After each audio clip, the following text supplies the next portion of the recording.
තව ටිකක් යම්කෝ මම ඔක්කොම කියන්න ඕනේ නැහැ කියලා. ඒ කියන්නේ gedara ලෝකෙට පෙන්වුවේ මමනේ.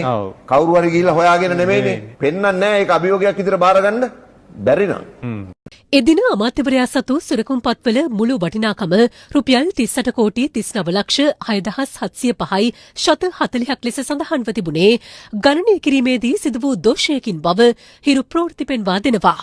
ඒ අනුව අදාළ වත්කම් බැරකම් ප්‍රකාශය අනුව එම සුරකම්පත්වල මුළු වටිනාකම රුපියල් 1,43,475යි ශත 8ක් ලෙස නිවැරදි විය යුතු වනවා. මීට අමතරව අමාත්‍යවරයා විසින් ප්‍රකාශ කර ඇති වත්කම්වල මුළු දල වටිනාකම රුපියල් 46 කෝටිය ඉක්මවන බවට එදින වාර්තා කළේ ගණනය කිරීමේ දෝෂයකින් බව හිරු ප්‍රවෘත්ති පෙන්වා දෙනවා.